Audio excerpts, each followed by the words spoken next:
Taste the Daily. Taste the Daily. எல்லை தாண்டி மீன் பிடித்ததாக கூறி ஒரு நாட்டு படகு மற்றும் விசைப்படகுடன் தமிழ்நாட்டைச் சேர்ந்த 14 மீனவர்களை இலங்கை கடற்படையினர் கைது செய்த நிலையில் விசைப்படகு மீனவர்களின் உறவினர்கள் ராமேஸ்வரம் தங்கச்சிமடம் பேருந்து நிறுத்தம் அருகே திடீர் சாலை மறியல் போராட்டத்தில் ஈடுபட்டிருக்கின்றனர். எல்லை தாண்டி மீன் பிடித்ததாக கூறி ஒரு நாட்டு படகு மற்றும் விசைப்படகுடன் தமிழ்நாட்டைச் சேர்ந்த 14 மீனவர்களை இலங்கை கடற்படையினர் கைது செய்திருக்கிற நிலையில் விசைப்படகு மீனவர்களின் உறவினர்கள் ராமேஸ்வரம் தங்கச்சிமடம் பேருந்து நிறுத்தம் அருகே சாலை மறியல் போராட்டத்தில் ஈடுபட்டிருக்கிறார்கள். மீனவர்கள் கைது தொடர்கதையாகி வரக்கூடிய நிலையில் உறவினர்கள் போராட்டத்தில் ஈடுபட்டிருப்பது சோகத்தை ஏற்படுத்தியிருக்கிறது. எல்லை தாண்டி மீன்பிடித்ததாக கூறி ஒரு நாட்டு படகு மற்றும் விசைப்படகுடன் தமிழ்நாட்டைச் சேர்ந்த மீனவர்கள் கைது செய்யப்பட்டிருக்கக்கூடிய நிலையில் உறவினர்கள் போராட்டத்தில் ஈடுபட்டிருக்கிறார்கள். விவரங்களை செய்தியாளர் பூபேஷ் வழங்க நாம் கேட்கலாம். பூபேஷ், விவரங்கள்.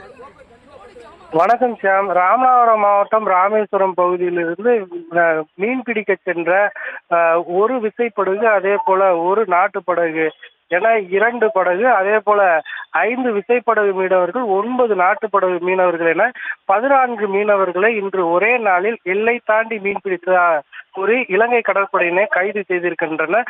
அடுத்தடுத்து மீனவர்கள் கைது செய்யப்பட்ட சம்பவமானது மீனவர்கள் மத்தியில் பெரும் கொந்தளிப்பை ஏற்படுத்தி இருக்கக்கூடிய சூழலில் அந்த விசைப்படகு மற்றும் விசைப்படகில் சென்ற மீனவர்கள் கைதை கண்டித்து ராமேஸ்வரத்தை அடுத்த தங்கச்சிமடம் பகுதியில் அந்த மீனவர்களுடைய உறவினர்கள் திடீரென சாலை மறியல் போராட்டத்தில் ஈடுபட்டனர். தொடர்ச்சியாக தங்களுடைய வாழ்வாதாரத்திற்காக மீன்பிடிக்க செல்லக்கூடிய மீனவர்களை இலங்கை கடற்படையினர் கைது செய்வதாகவும் இந்த விவகாரம் தொடர்பாக மத்திய மாநில அரசு உரிய நடவடிக்கை எடுக்கவில்லை என கூறி அந்த பாதிக்கப்பட்ட மீனவர்களுடைய உறவினர்கள் ராமேஸ்வரம் மதுரை தேசிய நெடுஞ்சாலையில் அமர்ந்து போராட்டத்தில் ஈடுபட்டனர். தகவல் அறிந்து சம்பவ இடத்திற்கு வந்த போலீசார் அந்த போராட்டத்தில் ஈடுபட்ட மீனவர்களின் உறவினரோடு தொடர்ச்சியாக பேச்சுவார்த்தை ஈடுபட்டனர். பேச்சுவார்த்தையில் ஈடுபட்டது மட்டுமல்லாமல் தங்களுக்கு உரிய இழப்பீடு கிடைக்க வேண்டும் என கூறி அவர்கள் அந்த பகுதியில் போராட்டத்தில் ஈடுபட்டதால் ராமேஸ்வரம் மதுரை தேசிய நெடுஞ்சாலையில் போக்குவரத்து நெரிசலானது ஏற்பட்டது. மீனவர்கள் 14 பேர் அடுத்தடுத்து கைது செய்யப்பட்ட சம்பவமானது பரபரப்பை ஏற்படுத்தி இருக்கக்கூடிய சூழலில் அடுத்த பரபரப்பாக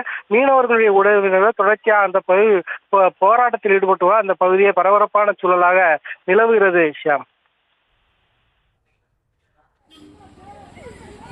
தற்போதைய விவரங்களுக்கு நன்றி பூபேஷ் சந்திரன்.